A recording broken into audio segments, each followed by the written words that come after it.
Assalamualaikum warahmatullahi wabarakatuh. Perkenalkan, kami dari kelompok 2 tim 1 Latsar CPNS BMKG golongan 3 angkatan 18 tahun 2021. Pada kesempatan kali ini kami ingin menjelaskan tentang pelayanan publik di manajemen ASN. Perkenalkan kelompok kami, yang pertama ada Reski Ramadan, Siva Triwardani, Trisna Maliala Ali, Yoza Indra Rismana, dan Zeni Ma'rifatul Husna.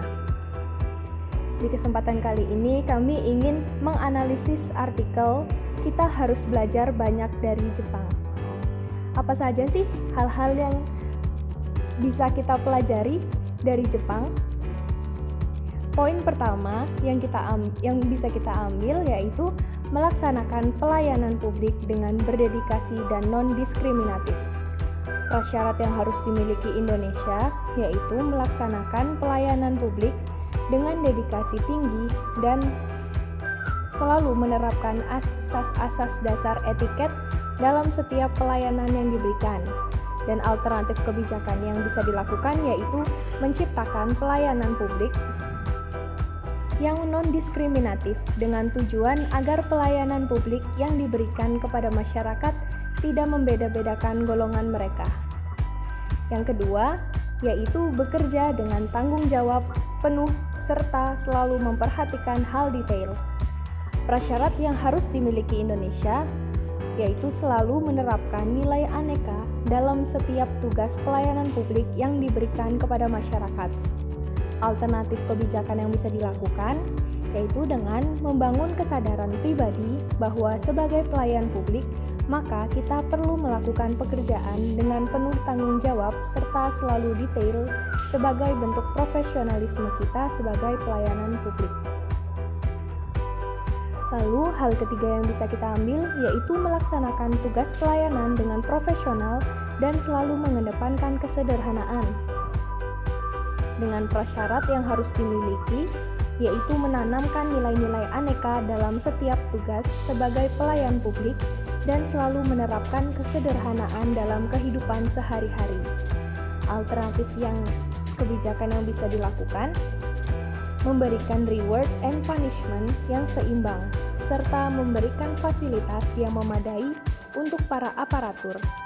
Selanjutnya, membangun kesadaran para aparatur dalam menjalankan tugasnya. Lanjut ke pelajaran yang keempat, yaitu pelaksanaan proses birokrasi yang efisien. Salah satu contoh mudahnya birokrasi di Jepang berdasarkan artikel tersebut adalah mudahnya proses pengurusan berkas-berkas ataupun dokumen-dokumen, di mana proses tersebut sangat teliti namun tidak menyulitkan. Pertanyaan-pertanyaannya hanya dijawab dengan ya atau tidak, serta tidak perlu surat-surat pembuktian dari RT, RW maupun kelurahan. Nah, jika Indonesia ingin mengambil contoh seperti birokrasi di Jepang, maka persyaratan yang harus dimiliki adalah menghilangkan pemikiran mengenai jika ada yang sulit, kenapa harus yang mudah. Maka langkah alternatif kebijakannya adalah menciptakan kebijakan yang membangun sinergitas antara lembaga pemerintah serta mengadakan kompetensi pelayanan kepada instansi yang memberikan pelayanan sejenis.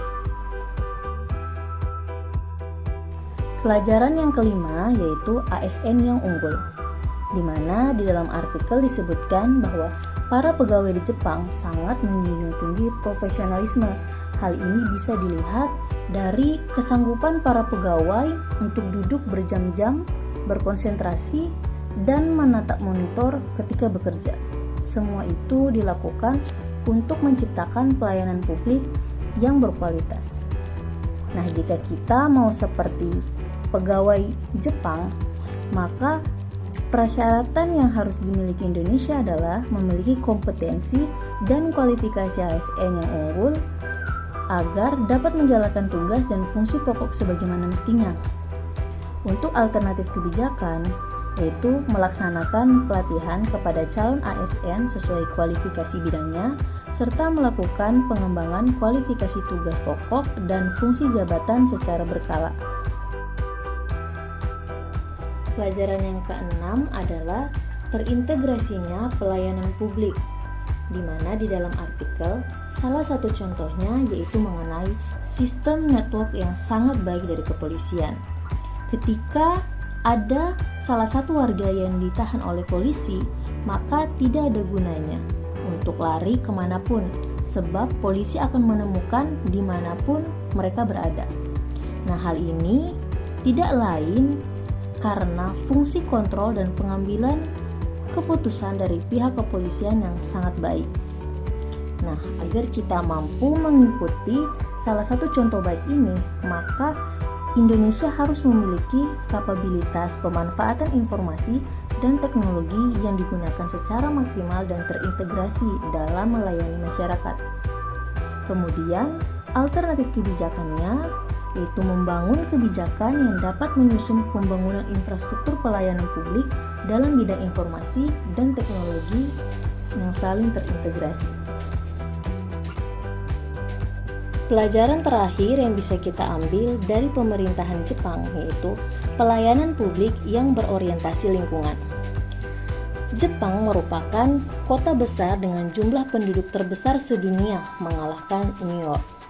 Namun, jika kita berada di Jepang, maka sulit rasanya untuk menemukan sampah-sampah antropogenik, yaitu sampah yang diakibatkan oleh aktivitas manusia, terkhusus di jalan-jalanan Jepang. Hal ini menunjukkan bahwa tingkat kepedulian pemerintah Jepang sangat besar mengenai lingkungan. Nah, agar Indonesia mampu mencontohi sikap baik ini, maka salah satu persyaratannya adalah melaksanakan pelayanan publik dengan tetap memperhatikan kondisi lingkungan.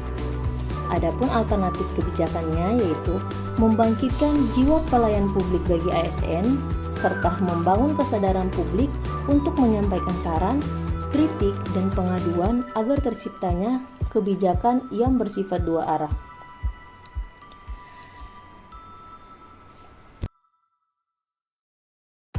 Itu tadi 7 sikap yang bisa dicontohi oleh pemerintahan di Indonesia. Banyak sekali hal dari Jepang yang dapat kita terapkan untuk pelayanan publik di Indonesia, seperti kedisiplinan, kesopanan, kenyamanan, keamanan, kelengkapan sarana prasarana, kejelasan, kesederhanaan, kemudahan akses publik, serta tanggung jawab yang besar. Dan kutipan yang terakhir adalah saling percaya adalah kuncinya, di mana pemerintah percaya kepada masyarakat dan masyarakat percaya kepada pemerintah. Sekian pemaparan dari kami. Terima kasih telah menonton. Sampai jumpa di video berikutnya.